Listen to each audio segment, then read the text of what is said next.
The first thing I noticed was the ceiling, white, speckled, unfamiliar. A faint beeping pulsed near my head. My mouth was dry, throat raw. When I tried to shift, a bolt of pain radiated from my hips down to my legs, stopping me cold. I blinked hard, willing clarity into my fogged vision.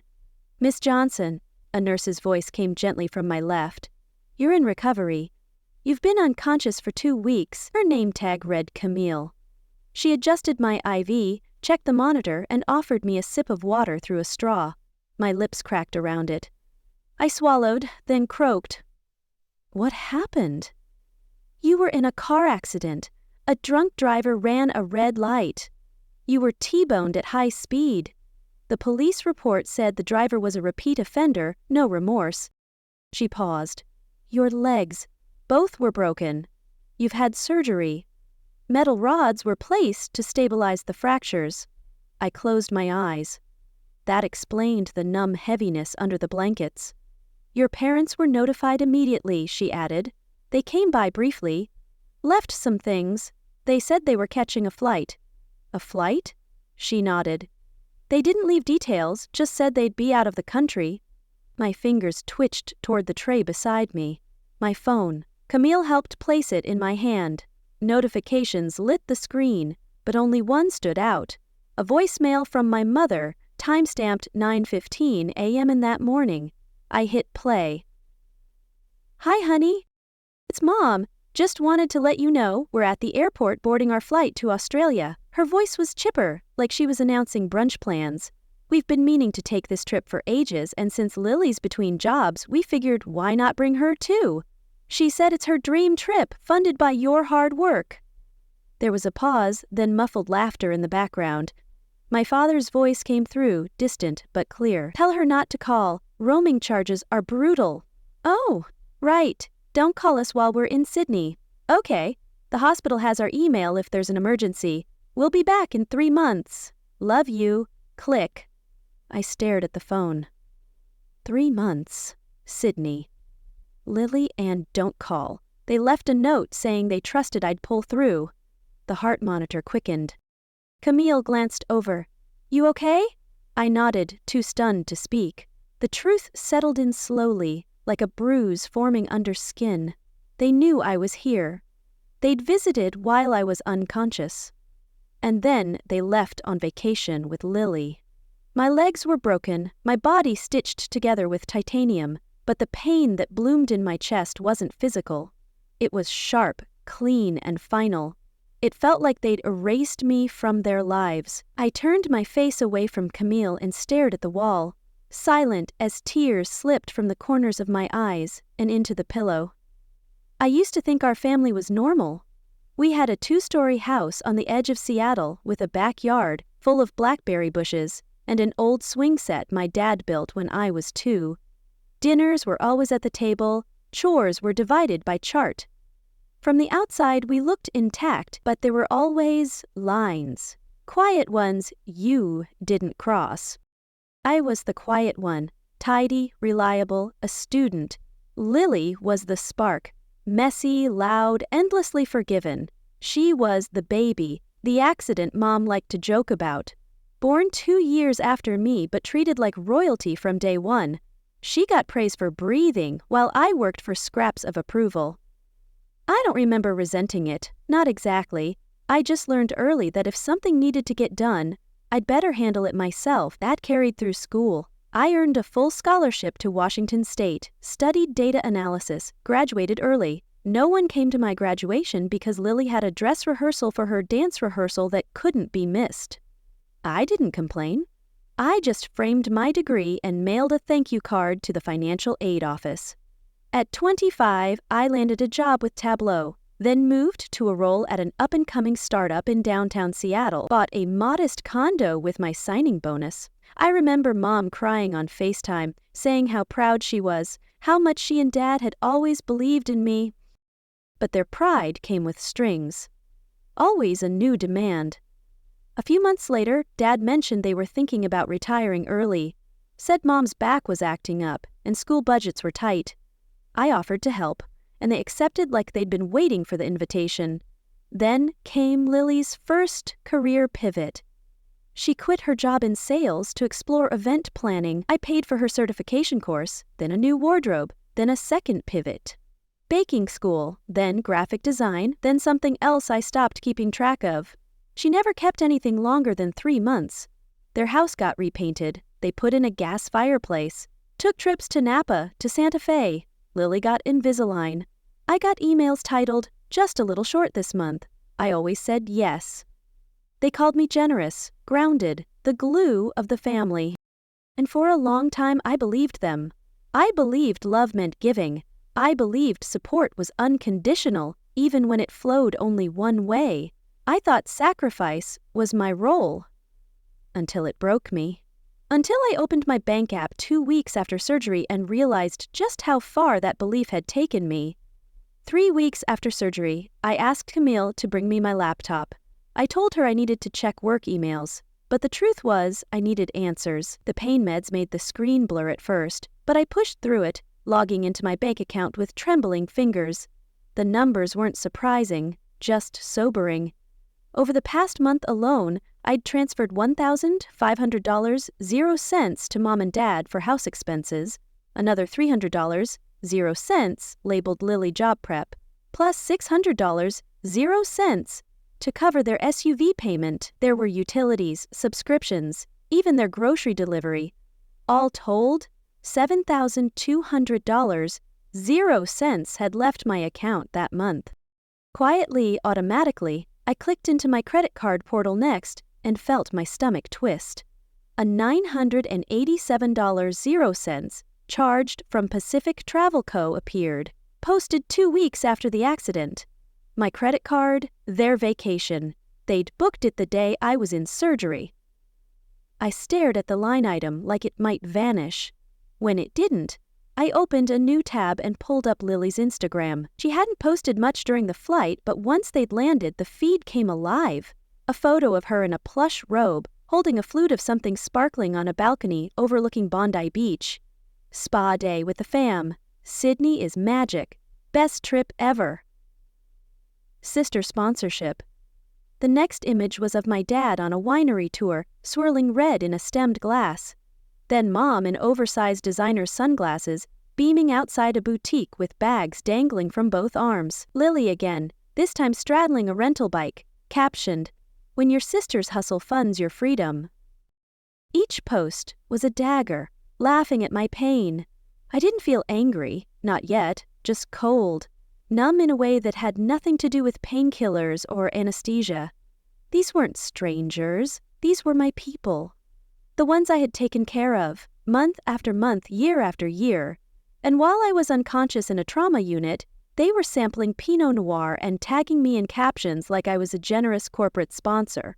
I clicked out of Instagram and opened the spreadsheet I used to track family expenses. The last column had been updated 2 weeks before the crash. I'd even noted a reminder to increase Mom's monthly allowance because she said the heating bill was higher this winter. I stared at that note until my vision blurred again, not from pain this time, but from something deeper. I had given them everything, time, money, trust, and they had packed it into suitcases, boarded a plane, and toasted to their freedoms somewhere over the Pacific. I closed the laptop and placed it on the tray. Camille walked in a few minutes later with a gentle smile and a dose of something stronger. "Try to get some rest," she said, adjusting my blankets. I nodded, but rest wouldn't come. My mind had already started making a list I hadn't known I'd need. The first time I'd mentioned the word fraud, Camille didn't flinch. She just asked, "Do you want me to call the hospital social worker?" That's how I met Mr. Patel. Soft-spoken but sharp, with the kind of calm you want in a room when everything feels like it's catching fire. I told him everything. How my parents had access to my accounts, how I'd been covering their expenses for years, how they used my credit card to fly to Australia 2 weeks after I was nearly killed. I showed him the hospital bill, already mounting, that they ignored. He listened without interrupting, taking notes with a slow, deliberate hand. When I finished, he looked at me and said, "You're not crazy, and you're not alone." He helped me contact my bank's fraud department, Camille sat next to me as I explained the unauthorized charges. I canceled the card they'd used and ordered replacements. Passwords changed, access revoked. Then came the auto transfers. Every scheduled payment to my parents, every recurring deposit to Lily's so-called career accounts canceled. My savings, what little remained after years of quiet giving, was moved into a new account at a different bank entirely, one they'd never know existed. Mr. Patel helped me draft a written statement for the fraud team and connect with legal resources in case things escalated later. But the most satisfying part came at the end, the return flight. I remembered the email confirmation buried somewhere in the digital clutter sent to me because my credit card was on file. It took 10 minutes to dig it up. I clicked the link. There it was. Sydney to San Francisco, next Tuesday. 2 adults, 1 seat upgrade for Lily. A single click. Cancel booking. Are you sure? I clicked yes. The partial refund hit my card immediately. A quiet ping, like punctuation on a sentence I hadn't realized I'd been writing. They told me not to call, I said softly, turning to Camille. So? I won't. I felt a spark of defiance reclaiming my life. She smiled, not with pity, but something more resolute. Let me know if you want help drafting an email to the airline. We can note that the card was used without permission. I nodded, breathing in deeply. The air felt clearer. That evening, while the sky outside turned a soft amber, I stared at the ceiling and counted backward through every favor I'd done. Every time I said yes, when I wanted to say no, I didn't feel heroic. I felt emptied out, but not broken. They had left me in a hospital bed and boarded a flight toward a life they thought I'd always fund. But I was learning that silence could speak louder than any argument. The emails started at 2:07 a.m. Seattle time. I was half asleep, drifting in and out of a medicated haze, when my phone buzzed twice. Then again. Camille had reminded me to turn off notifications, but I hadn't listened. A part of me had been waiting for this. The subject line from Dad read, "What the hell is going on? Inside, we're stranded in Sydney. Our cards are declining. The bank says the account was locked. This is cruel, Talia. We're your parents." 2 minutes later, Mom followed with her own. "I don't know what this phase is, but it needs to stop. You need to call the bank and undo whatever you did. This is not normal. We raised you better than this." Then Lily chimed in with, "Seriously? Over a car crash? You're being dramatic. You'll be fine. Nurses are paid for that. We're stuck here, and it's your fault." She added a laughing emoji, mocking my suffering. Each message was a different flavor of the same entitlement. Shock dressed as concern, control disguised as care. I forwarded all 3 to the legal contact Mr. Patel had set me up with. I didn't need to defend myself. The paper trail was doing that for me. I stared at Lily's message the longest. "You'll be fine. Nurses are paid for that." Like my recovery was some line item on an invoice. Like being pinned to a bed with rods in my legs was nothing more than a budget inconvenience. I hit reply. "Boundaries are free, and you just hit one." I pressed send and felt a calm I hadn't known in weeks. Not satisfaction exactly, just clarity. More emails followed. Dad accused me of being mentally unstable. Mom said I was lashing out because I was emotionally unwell. Lily tried again with sarcasm. "Guess Sydney wasn't scenic enough to make you chill out?" She attached a selfie, smirking by the opera house. I stopped reading after that. By morning, I had blocked their numbers. I left the email open, not for communication but documentation. If they wanted to escalate, I'd be ready. Camille brought breakfast around 8. I was quiet as she adjusted my pillows, and she didn't press, just placed the tray, gently poured the coffee, and handed me my phone back like it weighed something. "Did they write?" she asked. I nodded.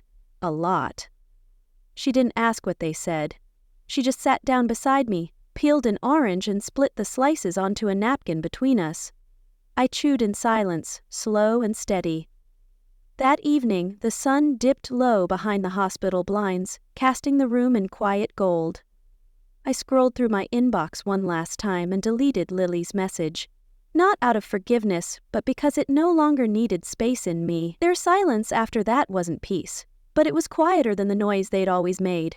They showed up unannounced on a Tuesday. The charge nurse called my room just after noon, her voice tight. "Your parents and sister are downstairs," she said. "They're upset." I asked Camille to stay with me. She didn't even hesitate. She rolled in an extra chair and stood beside me while I adjusted the back of the bed upright, trying to look stronger than I felt. It came in fast. Eyes narrowed, arms crossed, voices already raised. "What is wrong with you?" Mom started, storming to the foot of the bed. "Do you have any idea what you've put us through?" Dad followed.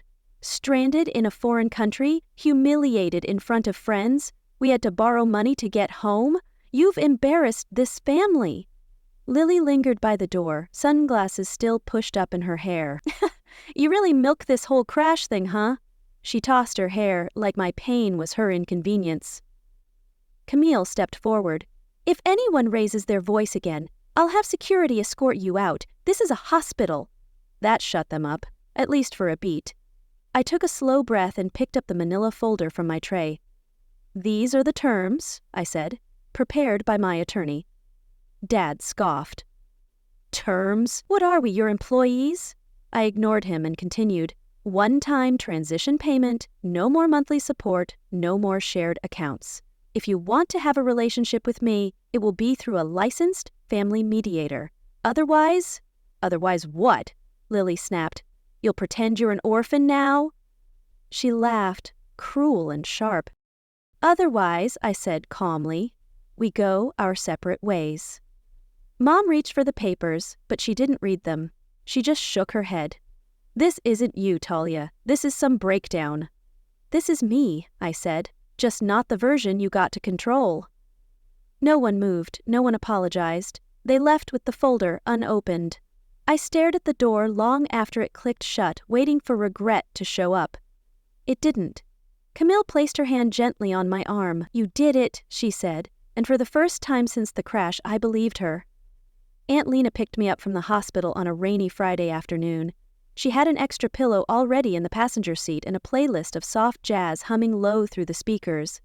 We didn't talk much on the drive. She just kept her eyes on the road and said, "We'll take it one day at a time." Her house was quiet, one story, and smelled faintly of lemon balm and something freshly baked. She'd had a ramp installed the week before. The guest room had a walk-in shower and a stack of towels already folded in the closet. She gave me space without making me feel alone. It was over dinner one night a week later that she finally told me what I think she'd been holding in since the accident. "They did the same thing to your grandfather, you know," she said, pouring herself a cup of tea. "Drained his pension while he was in hospice, used the money to book back-to-back cruises. Said he would have wanted them to enjoy what time they had left. They never visited him, not once." I didn't respond. I just nodded and let the weight of it settle. It wasn't just me.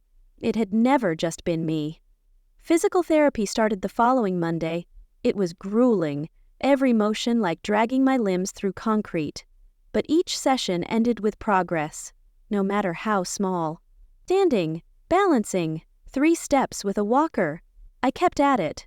I reached out to friends I'd fallen out of touch with. People I hadn't seen since college, or since work got busy, or since family needs always seemed to come first. Some wrote back, some didn't, but enough did. I met Carly for lunch, took a call from my old mentor, invited a few neighbors over for soup one evening, and didn't overthink it. Camille came to visit a week after I moved in. She brought blueberry muffins and sat with me on the porch while the rain eased up. "I know this is technically against policy," she said, smiling as she brushed a crumb off her lap. "But I'd like to take you out for coffee sometime, not as your nurse." I didn't say anything for a second. I just looked at her, really looked, and felt something I hadn't felt in months. Safety. Warmth. "Okay," I said. "I'd like that." We went out that Sunday. The cafe was small, tucked between a bookstore and a dry cleaner. She ordered chai. I got black coffee. We didn't talk about the hospital or the accident or even my family. We talked about travel and music and what it means to start over. As I stirred my cup, I realized something simple but stunning. I wasn't starting over alone. A month later, the apartment smelled like roasted garlic and rosemary. I'd set the table for 5, just enough for the people who'd stayed. Camille brought lemon tart in a box tied with twine. Aunt Lena walked in with a bottle of sparkling cider tucked under one arm. Carly and Marcus from physical therapy arrived a few minutes later, arms full of laughter and stories. We ate slow, talked over each other, passed dishes back and forth like we'd known each other forever. It wasn't a celebration, exactly, just a moment, a soft one. The kind you don't take for granted after the kind you survive. After dessert, while Camille rinsed dishes and Aunt Lena folded napkins into neat quarters, I slipped into the bedroom for a breath of quiet. My phone buzzed on the nightstand. A text from Lily lit the screen. "Can we talk? Just us. No apology, no acknowledgement, just another open door she hadn't earned." She'd sent the same text twice before, each ignored. I let the screen dim without responding. The message would stay unread like the others before it. I had nothing left to explain. Some bridges don't burn. They just quietly fall behind you. Back in the living room, Camille poured us both a second glass of cider and leaned into my shoulder with a soft sigh. The kind of sound that only comes from comfort, not effort. I closed my eyes, letting the warmth of chosen family sink in. Was this freedom worth the scars? Could silence truly heal what words never did?